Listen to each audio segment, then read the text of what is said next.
पढ़ा यूहन्ना 6:51 में, जीवन की रोटी जो स्वर्ग से उतरी मैं हूँ। Hallelujah. He said, I am the living bread which came down from heaven. यदि कोई इस रोटी से खाए तो सर्वदा जीवित रहेगा, और जो रोटी मैं जगत के जीवन के लिए दूंगा वह मेरा मांस है। If anyone eats of this bread, he will live forever, and the bread that I shall give is my flesh. तो अन्न बलि में जो रोटी वो खाते थे, वो रोटी किसको दर्शाती है? किसको दर्शाती है? यीशु मसीह को, जो जीवन की रोटी है, जो स्वर्ग से हमारे लिए उतरी। So the flesh they offered in the grain offering represents Jesus, who was the heavenly bread that came down for us. Amen। और लिखा है उसके ऊपर तेल उंडेला जाए। And it says, pour oil upon it. यीशु मसीह का नाम जीसस क्राइस्ट यानी मसीह है, यानी अभिषेक तेल किसको दर्शाता है?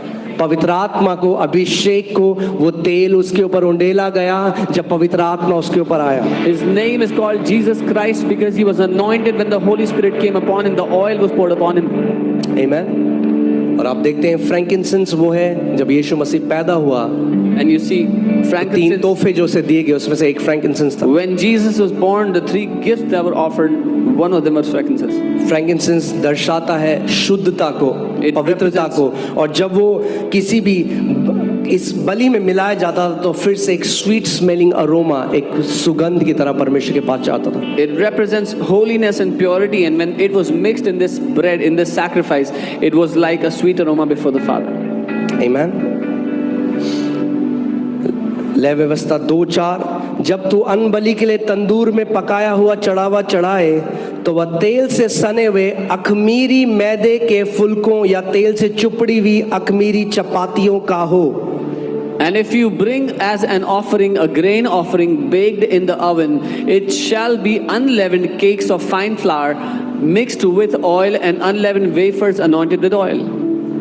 बाइबल बताती है, परमेश्वर ने बताया कि ये जो आटा है, जो मैदा है, जो भी है, उसमें खमीर नहीं होना चाहिए, ये अखमीरी रोटी होनी चाहिए, क्योंकि खमीर पाप को दर्शाता है। And God said there should not be leaven in this, it should be unleavened because leaven represents sin. और यीशु मसीह के अंदर कोई पाप नहीं था। And there was no sin in Jesus. दूसरा कुरिन्थियों 5:21, He who knew no sin Amen. was made sin on our behalf. 2 Corinthians 5:21, वो जो पाप रहित था हमारे लिए पाप बन गया।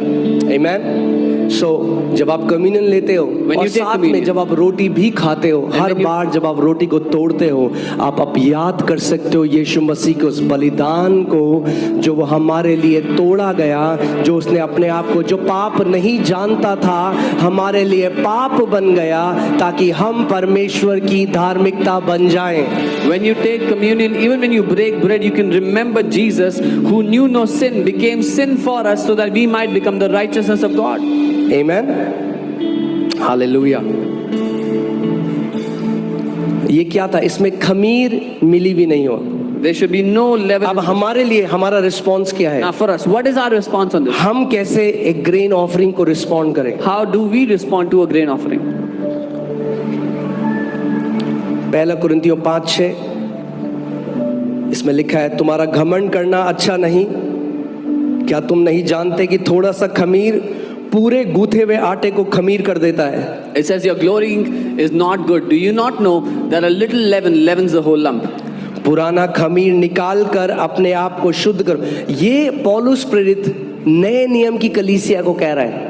Truly purge out the old leaven that you may be truly unleavened. This Paul is saying to the new church. कई बार लोग हैं वो मसीह में आ गए, परमेश्वर की धार्मिकता बन गए, मगर वो ओके हैं पुरानी आदतों के साथ। Many times people have come to the Lord, they've become the righteousness of God, but they are okay with old habits.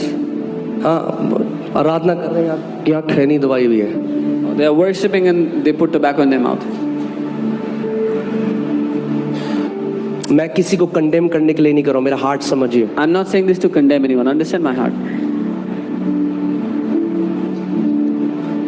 मैं कह रहा हूँ, क्या आपका जीवन परमेश्वर को एक जीवित भावता व बलिदान है? I'm saying, is your life an acceptable, a pleasing क्या कह रहा है sacrifice? परमेश्वर? पुराना खमीर, ये पुराना खमीर है। Bible is saying, take out the old leaven. This पुराना old- खमीर निकाल दो। Take out the old leaven. वो पुरानी आदतें जब आप मसीह में नहीं थे, वो आदतें अब निकाल दो, वो पुरानी है, वो आप नहीं हो, अब आप एक नई सृष्टि हो, आप बदल चुके हो, आप माफ करे जा चुके हो, आप परमेश्वर में एक नई सृष्टि हो। Those old leaven, when you were not in the Lord, they have to be removed. Now you are a new creation in Christ. Amen? मैं आपको आज एक बात बताता हूं, most believers are sinning not by nature but by habit. क्योंकि nature, आगे देखेंगे हम, नेचर परमेश्वर ने हटा दिया है। अधिकतर विश्वासी लोग स्वभाव के द्वारा पाप नहीं कर रहे, आदत से मजबूर होकर पाप कर रहे हैं। या देखिए क्या लिखा है, पुराना खमीर निकाल कर अपने आप को शुद्ध करो कि नया गूथा हुआ आटा बन जाओ, ताकि तुम अखमीरी हो, क्योंकि हमारा भी फंसा जो मसीह है बलिदान हुआ है। Therefore purge out the old leaven, that you may be a new lump, since you truly are unleavened. For indeed Christ our Passover was sacrificed for us. Amen? मैं आपको 11वीं आयत में ले जाना चाहता हूँ। यहाँ पे देखो क्या पौलुस कह रहा है, पर मेरा कहना यह है कि यदि कोई भाई कहलाकर, अच्छा एक बार 10वीं आयत में चलते हैं, यह नहीं कि तुम या अंधेर करने वाले या मूर्ति पूजकों की संगति ना करो, क्योंकि इस दशा में तो तुम्हें जगत से ही निकल जाना पड़ता। Yet I certainly did not mean with the sexually immoral people of this world, or with the covetous and extortioners or idolaters, since then you would need to go out